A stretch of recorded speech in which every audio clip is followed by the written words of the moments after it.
देखिए, मैंने अभी अपने जब सदन में चर्चा में भाग ले रहा था तो मैंने सदन में भी ये बात करी कि ये एक नया बजट है, एक नई सोच के साथ ये बजट आया है। अगर हम पहले की बजटों के पन्नों को उठाकर देखें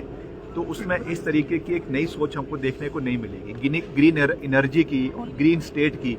आज तक प्रदेश में बात नहीं हो पा रही थी, मगर ये समय की मांग है कि इस तरीके की बात हो, क्योंकि आज जिस तरीके से लगातार प्रदेश के अंदर, देश के अंदर, विश्व भर के अंदर जो आज पर्यावरण में चेंजेस हम देखने को मिल रहे हैं, आर्कटिक ओशन है, एंटार्क्टिक ओशन है, जिस तरीके से उसमें बर्फ पिघल रही है, बेमौसमी बारिश हो रही है, बरसातें हो रही है। अब इस बारी विंटर्स में, आपकी सर्दियों में बिल्कुल भी बर्फ नहीं पड़ी। तो इन चीज़ों के ऊपर बात करना लाजमी है, चर्चा करना लाजमी है, और उसके लिए एक नई पहल मुख्यमंत्री जी ने ली है। तो मैंने तो विधानसभा के अंदर भी ये कहा, नेता प्रतिपक्ष को भी ये कहा कि आपको सही का समर्थन करने का हौसला होना चाहिए, इरादा होना चाहिए। हमने भी विपक्ष में रहते हुए, नेता प्रतिपक्ष उस समय जो मुख्यमंत्री थे, उनकी कई चीज़ों पे हमने भी सरकार का समर्थन किया है। आज अगर मुख्यमंत्री जी ने एक नई पहल ली है, आज अगर ई कॉरिडोर बनाने की बात करी है, आज अगर हाइड्रोजन पॉलिसी प्रदेश के अंदर लाने की बात करी है, सोलर एनर्जी को और बढ़ावा देने की बात करी है, तो इस पे सरकार का समर्थन करना चाहिए। और इसके अलावा जो और भी कार्य प्रदेश के अंदर शिक्षा प्रणाली को मजबूत करने के लिए पॉलिसी, आपकी जो है इंडस्ट्रियल पॉलिसी नई लाने की बात करी है, या और चीज़ें जो प्रदेश के अंदर लाने की बात करी है, अगर उसमें से जो अच्छे पॉइंट्स है उसका सरकार का समर्थन करना चाहिए। और मैंने तो विधानसभा में ये भी कहा कि जिन सेंट्रल स्पॉन्सर्ड स्कीम्स के लिए हमें केंद्र सरकार से पैसा आता है, मेरा विभाग ही अगर आप फॉर एग्जाम्पल ले लें, वहाँ पे अगर प्रधानमंत्री ग्राम सड़क योजना है, या CRF है, या NHAI के माध्यम से जो कार्य चल रहा है, मैंने तो विधानसभा के अंदर नितिन गडकरी जी का उसके लिए धन्यवाद किया कि ठीक है, केंद्र सरकार से पैसा आ रहा है, एग्जीक्यूटिंग एजेंसी हमारी है, मगर पैसा केंद्र सरकार से आ रहा है। मगर 5 साल ये नेशनल हाईवे का गुणगान प्रदेश के अंदर करते गए, क्या हुआ उन नेशनल हाईवे का? आज एक भी नेशनल हाईवे उसमें से बनने को तैयार नहीं है, अभी तक उसकी DPR नहीं। पहले तो हम विपक्ष में रहते हुए केवल आरोप लगाते थे, आज मैं ये बात एज PWD मिनिस्टर तथ्यों के ऊपर कह रहा हूँ कि एक भी नेशनल हाईवे की स्वीकृति अभी तक नहीं मिली। पहले वो 69 थे, 69 से कम होकर 25 हुए, 25 से कम होकर आज वो 9 हुए। अब वो 9 की इन प्रिंसिपल अप्रूवल भी अभी तक केंद्र सरकार से नहीं मिली है। इसके एवज में मैं धन्यवाद करता हूं नितिन गडकरी जी का कि हमने जब अभी मुख्यमंत्री थे तो हमने उनसे निवेदन किया कि जो आपके नेशनल हाईवे है, 5 नेशनल हाईवे हमने दिए, जिनको हमने उनसे निवेदन किया कि इसको वो 4 लेनिंग करे, जिसके लिए उन्होंने इन प्रिंसिपल इस बात को माना है। और आज ही उसमें से एक सड़क जो हमारी लठानी की जिला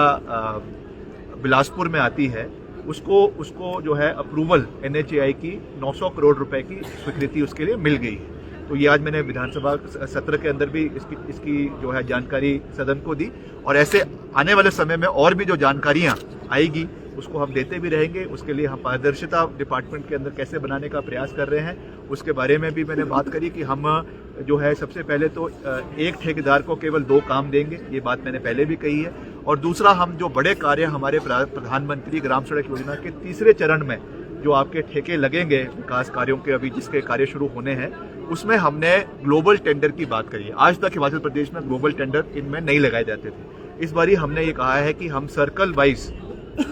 क्लस्टर बनाएंगे और उसमें बड़े सड़कों को 200, 250, 300 करोड़ रुपए के ठेके ग्लोबल टेंडर लगाएंगे, जिसमें बाहर से भी कंपनियां इसमें, चाहे वो राष्ट्रीय स्तर की है चाहे वो अंतर्राष्ट्रीय स्तर की है, वो इसमें पार्टिसिपेट कर सकेगी, ताकि पारदर्शिता आए, गति मिले विकास कार्यों को, और एक यूनिफॉर्मिटी आए, और हमारी जो भी सड़कें प्रदेश में ग्रामीण स्तर पे बन रही है वो अच्छी स्टैंडर्ड की A क्लास सड़कें बने, ताकि एक बारी जो बनती है कम से कम 10-15 साल तक प्रदेश में उसका फायदा ग्रामीण स्तर पे लोगों को मिल सके। जनमंच जो हुआ सदन के भीतर, किस तरह से देखते हैं विपक्ष जिस तरह से बैल में आकर नारेबाजी की, और आपने भी उस पर कहा जनमंच में क्या होता था, आपकी प्रतिक्रिया? देखिए, जनमंच, हमने विपक्ष में भी कहा कि ये जनमंच नहीं था, ये झंड मंच था। इसमें अधिकारियों की झंड करी जाती थी, इसमें विपक्ष के नेताओं की झंड करी जाती थी, और 2, 2.5, 3 करोड़ रुपए केवल जो है वो धाम लगाने के लिए सरकारी खर्चे पे भाजपा के नेताओं के लिए, भाजपा के हारे हुए नकारे हुए नेताओं के लिए लगाया जाता था, जिसको व्यवस्था परिवर्तन के अनुरूप इस सरकार ने बंद कर दिया है। मगर मुख्यमंत्री जी ने यह भी विधानसभा में कहा है कि जो भी हमको इस तरीके के और कार्यक्रम चलाने पड़ेंगे जिसमें खर्चा कम होगा मगर जनसंवाद पूरी तरीके से बना रहेगा, उसको हम प्रदेश में आने वाले समय में जरूर चलाएंगे। उसके लिए आने वाले समय में मुख्यमंत्री जी अपना वक्तव्य विधानसभा के अंदर देंगे, तो उसके ऊपर मैं ज़्यादा बात नहीं करना चाहता हूं, मगर मुख्यमंत्री जी ने जनमंच के लिए भी और ऐसी और भी जो स्कीम्स भाजपा के समय में शुरू हुई थी उसमें अपना वक्तव्य देते हुए साफ कहा है कि जो स्कीम प्रदेश के हित में थी उसको बंद नहीं किया जाएगा, चाहे वो गुड़िया स्कीम थी, चाहे वो आपका मुख्यमंत्री स्वावलंबन योजना थी, या और भी ऐसी आपकी हिमकेयर थी, सहारा योजना थी, वो सब स्कीमें अगर हम पहले के बजटों को देखने को नहीं मिलेगी। ग्रीन एनर्जी की और ग्रीन स्टेट की आज तक प्रदेश में बात नहीं हो पा रही थी, मगर ये समय की मांग है, बात करना लाजमी है, चर्चा करना लाजमी है, और उसके लिए एक नई पहल मुख्यमंत्री जी ने ली है। तो मैंने तो विधानसभा के मुख्यमंत्री जी का उसके लिए धन्यवाद किया कि ठीक है, केंद्र सरकार से पैसा आ रहा है, एग्जीक्यूटिंग एजेंसी हमारी है, मगर पैसा केंद्र सरकार से आ रहा है। मगर 5 साल ये नेशनल हाईवे का गुणगान प्रदेश के अंदर करते गए, ये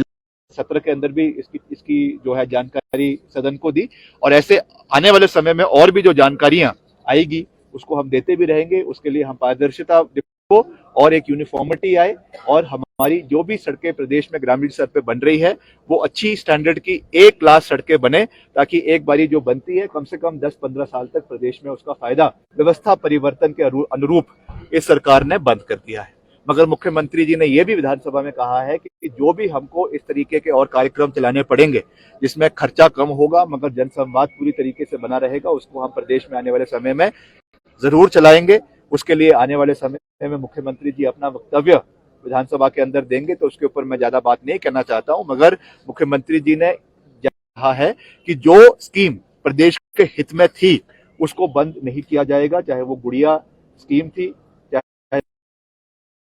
मुख्यमंत्री स्वावलंबन योजना थी, या और भी ऐसी आपकी हिमकेयर थी। मगर मुख्यमंत्री जी ने यह भी विधानसभा में कहा है कि जो भी हमको इस तरीके के और कार्यक्रम चलाने पड़ेंगे जिसमें खर्चा कम होगा मगर जनसंवाद पूरी तरीके से बना रहेगा, उसको हम प्रदेश में आने वाले समय में जरूर चलाएंगे। उसके लिए आने वाले समय में मुख्यमंत्री जी अपना वक्तव्य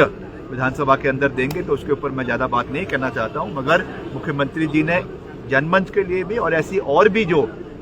स्कीम्स भाजपा के समय में शुरू हुई थी उसमें अपना वक्तव्य देते हुए साफ कहा है कि जो स्कीम प्रदेश के हित में थी उसको बंद नहीं किया जाएगा, चाहे वो गुड़िया स्कीम थी, चाहे वो आपका मुख्यमंत्री स्वावलंबन योजना थी, या और भी ऐसी आपकी हिमकेयर थी, सहारा योजना थी, वो सब स्कीमें चलेगी। उसके लिए बजटरी प्रोविजन भी करवाया जाएगा। राजनीतिक प्रतिशोध से, राजनीतिक द्वेष भावना से कोई काम प्रदेश के अंदर नहीं होगा, मगर जो वेस्टफुल एक्सपेंडिचर वर्तमान पूर्व सरकार द्वारा किया जा रहा था उसको वर्तमान सरकार द्वारा बंद कर दिया। सर, पिछली रात को बड़े भूकंप के झटके महसूस किए गए हैं, कितना तैयार है हम, क्योंकि हम सेंसिटिव जोन में आते हैं, अगर 6 से ऊपर भी ऐसा है। ये बहुत महत्वपूर्ण इशू है, क्योंकि पिछले कल बड़ा जोर का भूकंप आया, करीबन 6.6 रिक्टर स्केल का जो है वो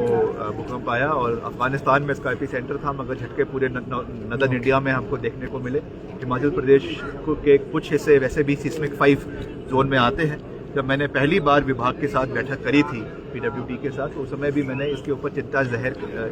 जहन करी थी, और मैंने विभाग को इसके लिए सख्त आदेश दिए हैं कि आने वाले समय में, वैसे तो अभी भी फॉलो किया जा रहा है, मगर तब भी भविष्य में जितनी भी बिल्डिंग्स